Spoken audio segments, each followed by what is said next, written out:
Hi hello வணக்கம். Captain புகழ் பாடும் படமாக நம்ம தொடர்ந்து விஜயகாந்த் சார் நடிச்ச படங்களை ரிவ்யூ பண்ணிட்டு இருக்கோம். அந்த வகையில 105ஆவதா அவர் நடிச்சு வெளியான படம் தான் சொல்றேன். அதுக்கு முன்னாடி இந்த படம் வந்து அக்டோபர் 25 1992ஆம் வருஷம் இந்த படம் வெளியாச்சு. இந்த படத்துல வந்து விஜயகாந்த் சார், சரத்குமார், மோகினி, மன்சூர் அலிகான் சொல்லிட்டு ஏகப்பட்ட பேர் நடிச்சுக்கிறாங்க. இந்த படத்தினோட ஸ்டோரியை நம்ம பார்ப்போம். இது என்ன படம்னு பாத்தீங்கன்னா, அதுக்கு முன்னாடி நம்ம சேனலை சப்ஸ்கிரைப் பண்ணி வச்சுக்கோங்க. அப்பதான் நான் போடுற வீடியோ உங்களுக்கு வந்து கிடைக்கும். இந்த படத்தினோட பேர் என்ன பாத்தீங்கன்னா தாய்மொழி. இந்த படத்துல வந்து விஜயகாந்த் சாரோட கேரக்டர் அப்புறமேல் பார்ப்போம். அவர் வந்து இன்ஸ்பெக்டர் அலெக்ஸா இந்த படத்துல வந்திருப்பாரு. இதுக்கு முன்னாடி ராஜசிம்மன் அப்படிங்கிற ஒரு ரவுடி, அந்த ஊர்ல வந்து பெரிய ரவுடி. அவர் யாருக்கு கீழே வேலை செய்யறான்னு பாத்தீங்கன்னா, அந்த ஊர்ல இருக்கக்கூடிய ஒரு பெரிய தாதா, அவருக்கு கீழே வேலை செய்யக்கூடியவர். ஊர்ல எவனையும் மதிக்க மாட்டாரு, யாரை பார்த்தாலும் தூக்கி போட்டு மிதிச்சிடுவாரு. அந்த மாதிரி ஒரு ஹீரோ தான் நம்ம சரத்குமார். இப்போ அவர் என்ன பண்றாருன்னு பாத்தீங்கன்னா, அவருக்கு வந்து ஒரு குறிக்கோள் எல்லாம் வாழ்ந்துட்டு இருக்காரு.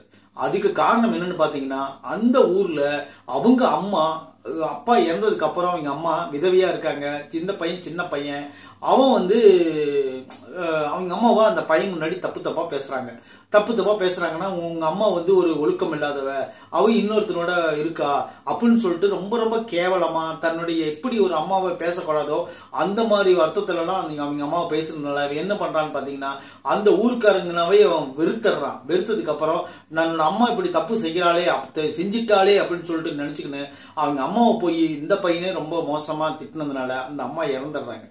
ஏன்னா அந்த அம்மா எந்த தப்பும் செய்யாத ஒரு உத்தமி அப்படின்னு சொல்லிட்டு பின்னாலே தெரிஞ்சுக்கிறாங்க.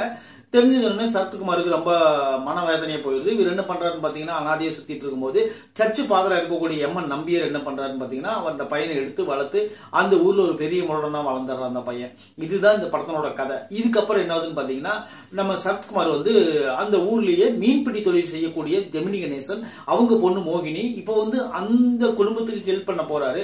ஹெல்ப் பண்ண போன இடத்துல அதுக்கு முன்னாடி நம்ம தலைவர் என்ட்ரி வந்துருது.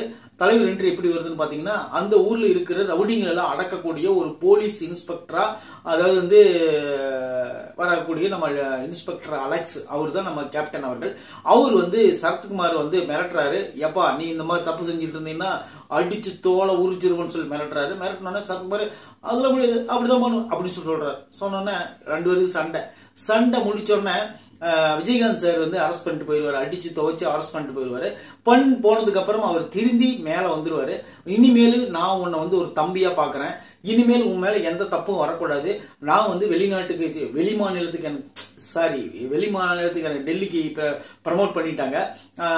ஏன்னா நம்ம மந்திரியை காப்பாற்ற போகணும், அதாவது பிரதமரை காப்பாற்ற போகணும், அதனால என்னை போக சொல்லிட்டாங்க. அதனால வந்து நீ வந்து எந்த தப்பும் செய்யக்கூடாது.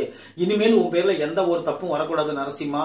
ஏன்னா நான் இது வந்து இன்னொரு அதிகாரியை சொல்ல, நான் உன் அண்ணனா சொல்றேன்னு சொல்லிட்டு ஒரு நல்ல ஒரு சூப்பரான ஒரு கருத்து எடுத்து சரத்குமார் முன்னாடி வச்சுட்டு போயிடுவாரு. அந்த கருத்தை அவர் எப்படி காப்பாத்தினாரா இல்லையா அப்படிங்கிறது அந்த படத்தோட மொத்த கதை. இதுக்கப்புறம் மன்சூர் அலிகான் அந்த பெரிய மனுஷனா இருக்கக்கூடியவர் தான் சின்ன வயசுல அவங்க அம்மா சாவறதுக்கு முக்கியமான காரணமா இருப்பாரு. அந்த பழி ஒரு மனசுக்குள்ள இருந்தாலும் கூட, ஆனா அந்த மன்சூர் அலிகான் அவர் வேலை செஞ்சுட்டு இருப்பாரு. அவர் வந்து என்ன பண்ணுவாருன்னு பாத்தீங்கன்னா, தனியா இருக்கக்கூடிய ஜெமினி கணேசன் மகளான மோகினி விதவியா இருப்பாங்க, அவங்க மேல ஆசைப்படுவாரு. சரத்குமார் வந்து விரும்புவாரு, அவர் வந்து ஆசைப்படுவாரு. இவங்க எப்படி கல்யாணம் பண்ணாங்க, நல்ல மனுஷனா திருந்தனானா இல்லையான்னு சொல்லிட்டு இந்த படத்தோட மொத்த கதை. இந்த படத்துல வந்து இளையராஜா தான் மியூசிக் பண்ணிருப்பாரு. இந்த படத்துல கதை யாருன்னு பாத்தீங்கன்னா லியாகத் அலிகான். இந்த படம் தமிழெண்ணை மூவிஸ் வந்து சார்பில் வந்து இந்த படத்தை தயாரிச்சு எடுத்துட்டு இருப்பாங்க. இந்த படத்துல டைரக்டர் யாருன்னு பாத்தீங்கன்னா RR இளவரசன். இந்த படம் வந்து அக்டோபர் 25 1992ஆம் வருஷம் இந்த படம் வெளியாச்சு. இந்த படத்தில் நடிச்சிருக்கிற எல்லாருமே சூப்பரா நடிச்சிருப்பாங்க.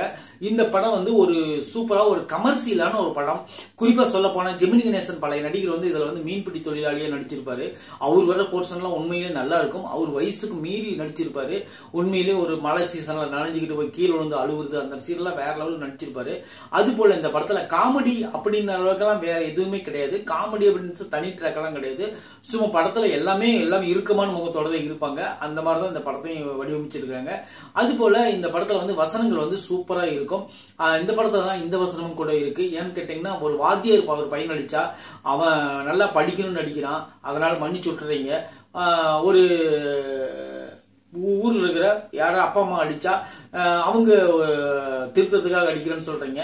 ஆனா ஒரு திருடனை ஒரு போலீஸ்காரன் அடிச்சா மட்டும் நீங்க தப்பா நினைக்கிறீங்கன்னு தலைவர் பேசுற வசனம் இருக்கு பாருங்க, வேற லெவல். அதெல்லாம் உண்மையிலேயே அந்த வசனமெல்லாம் எனக்கு ரொம்ப பிடிச்சிருந்துச்சு. இந்த படத்துல வந்து சரத்குமார் வந்து ஒரு பையன் வந்து கெட்ட வார்த்தை பேசிடுவான், அந்த பையனை வந்து அடிச்சிருவார் சரத்குமார்.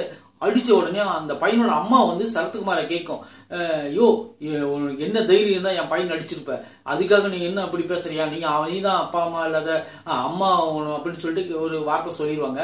சொன்ன உடனே அந்த பொண்ணை முடி பிடிச்சி பலார்னு ஒரு அப்பப்பி, நீ என்ன பேசுறியோ அதான் உன் பையனும் பின்னாடி பேசுவான், நீ ஒழுக்கமா பேசு அப்பதான் உன் பையன் உன் முன்னாடி நல்லா பேசுவான் அப்படின்னு சொல்லி சரத்குமார் சொல்லக்கூடிய அந்த சீன் வந்து எல்லா தாய்மார்களுக்கும் அது பொருந்தும்.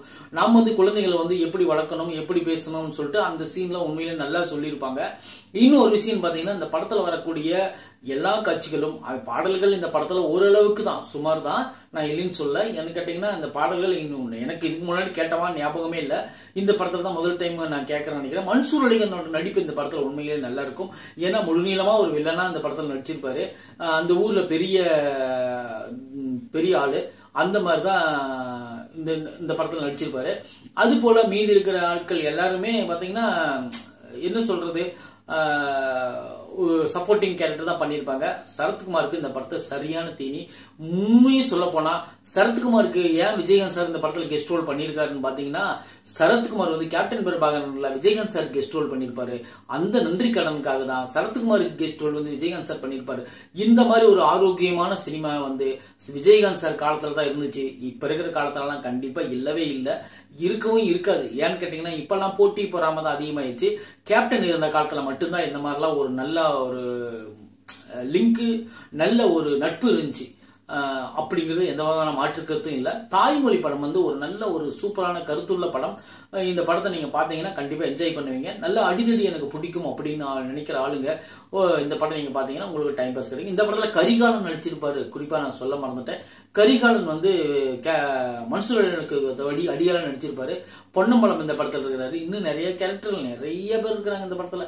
உங்களுக்கு டைம் கிடைச்சா அந்த படத்தை நீங்க பாருங்க. தாய்மொழி படம் ஒரு சூப்பரான ஒரு என்டர்டெயின் படம்.